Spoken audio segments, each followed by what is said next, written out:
Hello students, our last topic is potential energy,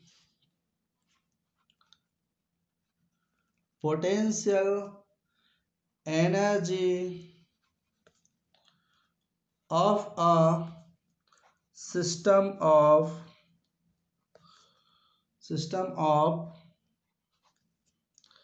charges, system of charges.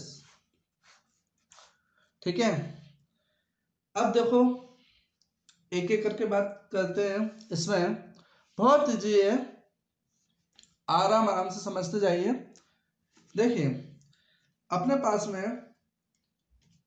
अगर एक charge रखा हुआ है, ठीक है, ये कहीं से आया, ठीक है, यहाँ पे आके क्या हो गया, ये आके बैठ गया। इस चार्ज का नाम क्या रखा मैंने, Q1। इस चार्ज का क्या नाम रखा मैंने, Q1। इस चार्ज को जब अगर ये रेस्ट में रखा हुआ है तो इसको किसी पॉइंट P1 पे आने के लिए कोई वर्क डन करना पड़ेगा क्या, नहीं। तो इसका वर्क डन क्या रहेगा, इसका वर्क डन क्या रहेगा, जीरो। इसका वर्क डन क्या रहेगा, जीरो, कुछ भी नहीं करना पड़ा क्योंकि इसके लिए। ठीक है, तो आप है ना इसमें लाइन क्या लिखेंगे, let a charge Q1 is at rest at point P1 so there is no work done, that is W1 equals to zero. ठीक है, अब एक काम करते हैं। ठीक है, मेरे पास है ना अभी सिस्टम में क्या होता है, एक ही चार्ज था तो कोई वर्क डन नहीं करना पड़ा। ठीक है, अब क्या करते हैं, मेरे पास ऑलरेडी ये वाला चार्ज रखा हुआ है। ठीक है, Q1 किस पॉइंट पे रखा हुआ है, P1 पॉइंट पे।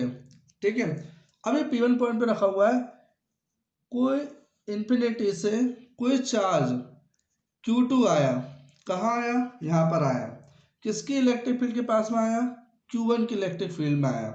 ठीक है, और कितनी डिस्टेंस पे आया, दैट विल बी R12। किससे रिप्रेजेंट कर दिया मैंने, R12 से।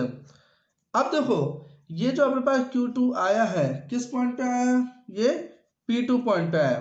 ठीक है, किसके लिए, इसके पास में आया। तो एक बात तो ये जो बैठा हुआ है ये क्या कर, ये क्या इसके ऊपर कुछ इफेक्ट नहीं करेगा, क्या करेगा, क्या करेगा कि अगर कोई ऑलरेडी कोई चार्ज पहले से बैठा हुआ है, उसकी इलेक्ट्रिक फील्ड में अगर कोई चार्ज आता है तो उसको उसकी इलेक्ट्रिक फील्ड में एंट्री करने के लिए कुछ ना कुछ तो वर्क डन क्या करना पड़ता है। ठीक है, कुछ ना कुछ तो वर्क डन करना ही पड़ता है।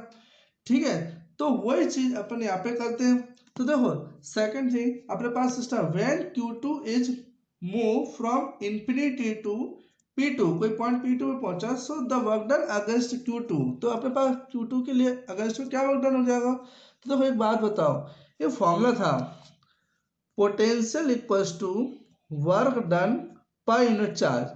तो वर्क डन इक्वल्स टू क्या फॉर्मूला हो जाएगा, पोटेंशियल इनटू चार्ज। ठीक है, ये जो चार्ज था ये कौन सा वाला चार्ज था, work done per unit charge, किसके ऊपर पोटेंशियल, जो यूनिट पॉजिटिव चार्ज आता था वो था। इसका मतलब यहाँ पे W इक्वल्स टू क्या मिले, Q0 इंटू वी। ठीक है, अब अगर मेरे पास इस पॉइंट P2 के लिए नया वर्क डन निकालना है तो that work done is represented by like W2। ठीक है, किससे रिप्रेजेंट करेंगे, W2 से। अब जब W2 से रिप्रेजेंट करेंगे तो एक बात बताओ, पोटेंशियल पहला वाला कौन सा है, इसका पोटेंशियल है, तो वो पोटेंशियल कितना होगा उसको डिपेंड कर दिया V1 से। और यहाँ पे देखो जो चार्ज, यहाँ पे मैंने क्या बताया था, यहाँ पे Q0 चार्ज आ रहा है, तो यहाँ पे कौन सा चार्ज आ रहा है, इसकी इलेक्ट्रिक फील्ड में Q2, तो यहाँ पे क्या आ जाएगा, यहाँ पे Q2, समझे। ठीक है, वेरी इजी।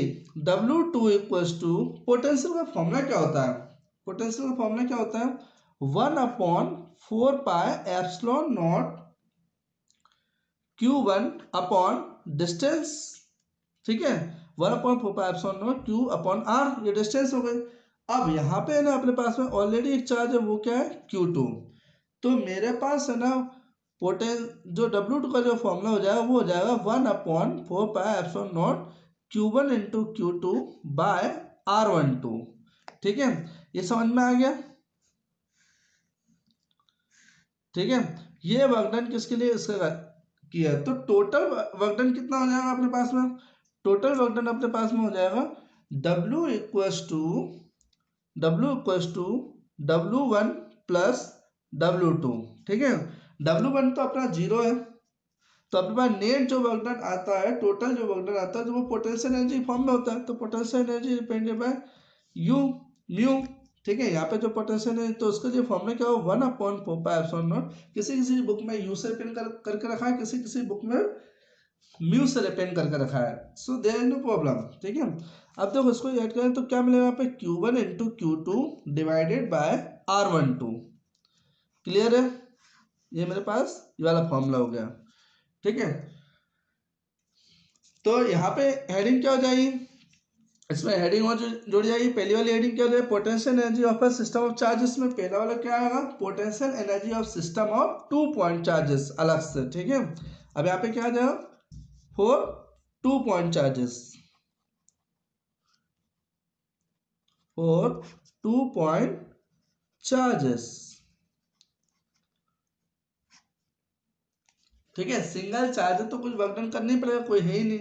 लेकिन जब है ना एक चार्ज बैठा हुआ है, दूसरा चार्ज आ रहा है, तो वो वर्क डन करना पड़ेगा। अब ऐसे ही अपन क्या करते हैं, थोड़ा चेंज कर देते हैं। एक बात करते हैं, देखो potential energy of a potential energy of the system of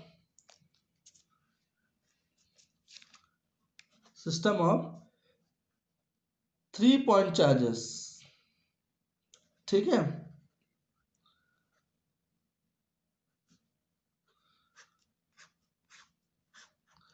एक बात सुनना ध्यान से, मेरे पास सिस्टम में पहले 1 पॉइंट चार्ज था, फिर 2 पॉइंट चार्ज आएगा, अब कितने 3 पॉइंट चार्जेस है। ठीक है, 3 पॉइंट चार्जेस के बारे में बात करता हूं मैं। देखिए सुनना ध्यान से, देखो यहां पर मेरे पास में इस पॉइंट पे मेरे पास है Q1 चार्ज प्लेस करके रखा है मैंने।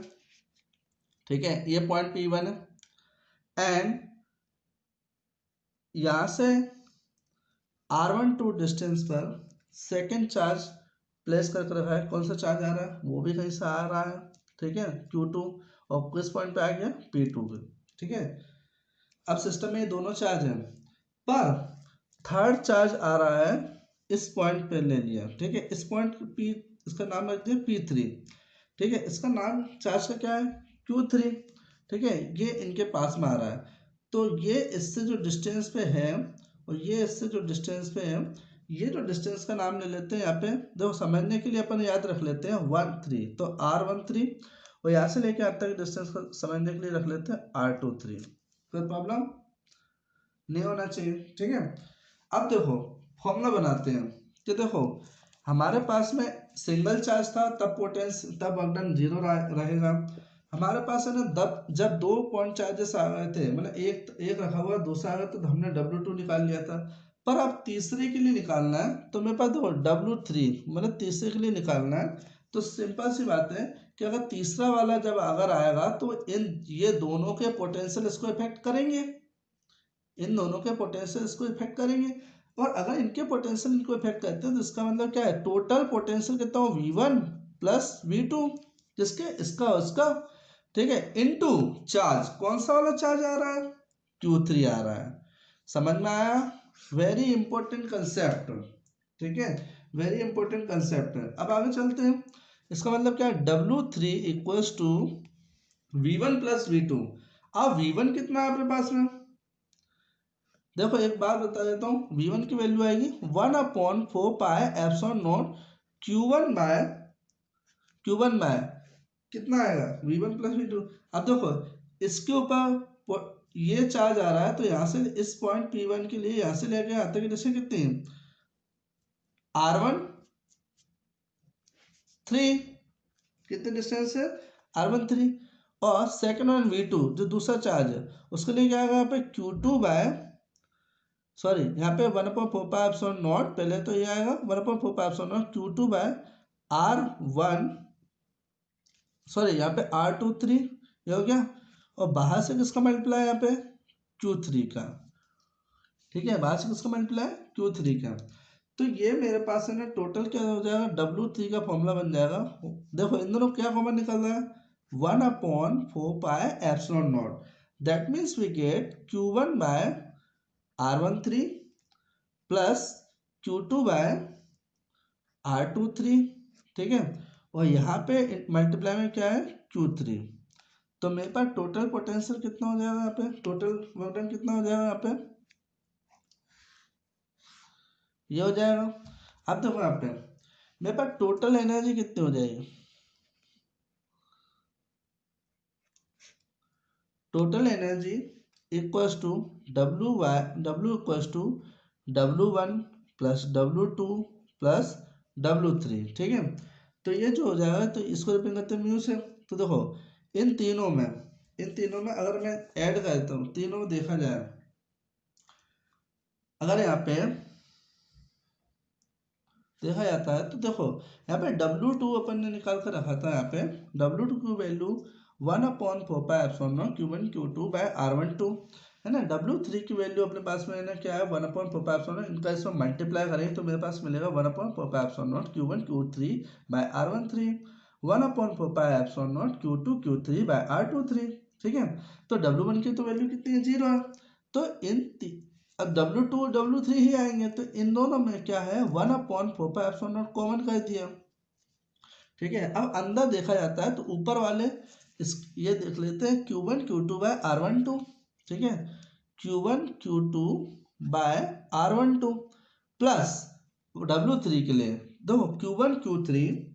ठीक है, Q1 Q3 divided by R13 plus यहाँ पे क्या मिलेगा, Q2 Q3 divided by R23। ठीक है, ये हो गया आपका final total energy for the 3 point system of charges. समझ में आ गई बात। अब ऐसे ही अगर अपने पास में n पॉइंट चार्जेस होते तो क्या करते, n पॉइंट चार्जेस होते तो क्या करते, अपन क्या करते हैं इसमें,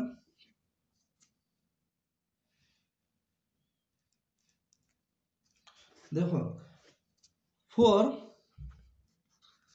n पॉइंट चार्जेस,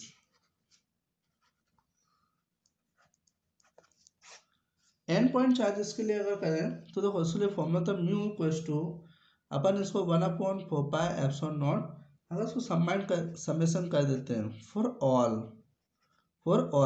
के लिए कर दिया तो देखो QI QJ divided by RIJ लिख सकते हैं इसको।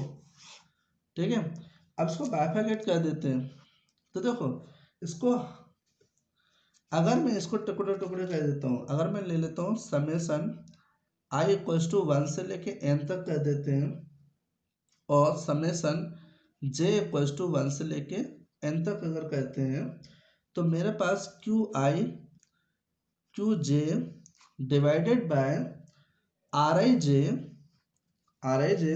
और I is not equals to J, I never equals to J, क्योंकि अपन देख चुके फॉर्मूला ऊपर, उसमें सेम तो है नहीं कि अपने पास में Q1 अपॉन में ऐसा कुछ हो, ऐसा तो है नहीं, दोनों क्या होना चाहिए, डिफरेंट होना चाहिए। एक बात समझ में आया तो 1/4 वो भी आगे चलेगा, लेकिन पर एक चीज बता देता है, इसको डिवाइड करना पड़ेगा हाफ से, पता है क्यों, ये क्वेश्चन सबसे बड़ा है। ठीक है, कौन कौन इस चीज को समझ पाया है, देखो बता देता हूँ मैं आप लोगों को। देखो यहाँ पे अगर मैं आई की वैल्यू अगर मैंने 1 ले ली तो जे की वैल्यू 2 लेना पड़ेगी। समझ में आया, अगर मैंने आई की वैल्यू 1 ले ली तो जे की वैल्यू क्या लेना पड़ेगी, 2 लेना पड़ेगी। और अगर Q2 अगर अपन ने J = 1 ले लिया तो I = क्या 2 लेना पड़ेगा।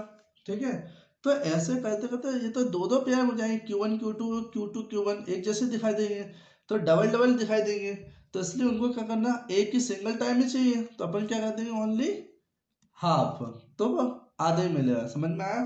ठीक है, मतलब दो टर्म है, मतलब सिंगल ही टर्म आई Q1 Q2 या Q2 Q1 लिखो, दोनों एक ही बात है। ठीक है, अब आई और जे की वैल्यू आप रख के देख लो, आपको समझ में आ जाएगा, एक्सप्रेशन बना के देखो, समझ में आ जाएगा उस चीज को। ठीक है, अब देखो एक क्वेश्चन करते हैं। क्वेश्चन है two charged particles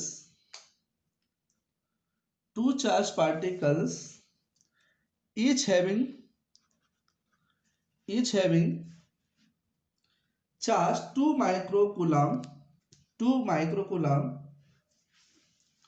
are brought from infinity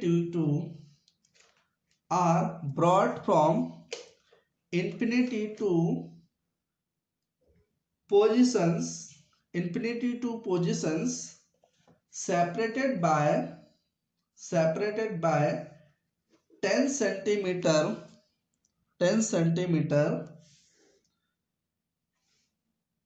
Calculate the increase in potential energy. During the process. ठीक है, अब देखो सॉल्यूशन देखते हैं इस चीज का। मेरी बात सुनना, दो चार्ज है, ठीक है, दोनों के ऊपर चार्ज कितना, 2 माइक्रोकूलम। ठीक है, दोनों पर चार्ज कितना, 2 microcoulomb, that means 2 into 10⁻⁻⁶ coulomb, and the distance will be r12 equals to 10 centimeter. 10 centimeter, centi means 10⁻², meter, that means 0.1 metre, क्योंकि एक ही सिस्टम में कन्वर्ट करना है, ये तो आपने कर लिया। अब मेरे पास है ना, उसमें क्या बोला है, calculate the increase in potential energy during the process. तो हमने तो फॉर्मूला पढ़ लिया कि हमारे पास फॉर्मूला था 1/4πε0 Q1 Q2 बाय R12। याद है, 2 पॉइंट सिस्टम ऑफ चार्ज आज का टॉपिक ही था। तो उसके लिए U इक्वल टू कितना मिलेगा यहाँ पे, 9 × 10⁹ Q1 Q2 मतलब 2 × 10⁻⁶, 2 × 10⁻⁶ का होल स्क्वायर। ठीक है, और R12 कितना है यहाँ पे, 0.1। ठीक है, अब इसको सॉल्व करना। ठीक है, यहाँ पे कितना आने वाला है, 9 × 10⁹ इंटू 4 × 10⁻⁻12 डिवाइडेड बाय 0.1। तो u की वैल्यू कितनी मिलेगी सॉल्व करने के बाद, आपको दिख रहा होगा 9 4 36 होता है, तो सॉल्व 10 पावर कितनी हो जाएगी यहाँ पे, 10⁻, ये -1 है। ठीक है, 10⁻⁻12 + 9 -3, और ये ऊपर जाएगा तो +1, तो कितना 2। तो अपने पास फाइनली क्या मिलेगा, 0.36 जूल। 10⁻² आएगा ना वहां पर, इसलिए। ठीक है, आगे बात समझ में। अब एक क्वेश्चन लिखो, एक क्वेश्चन है, calculate the potential energy in the case of a dipole having magnitude of each charge as 4 × 10⁻12 coulomb, 4 × 10⁻12 coulomb, full stop. The charges are separated by a distance of 20 micron apart, 20 micron apart। ठीक है, इसका answer बताया तो मैं, -7.2 × 10⁻⁻9। ठीक है, ये आना चाहिए। ठीक है, अब है ना, कल के सेशन में देखते हैं, या तो नया चैप्टर या तो न्यूमेरिकल की प्रैक्टिस करवाऊंगा कुछ। ठीक है, thank you so much, bye bye, take care.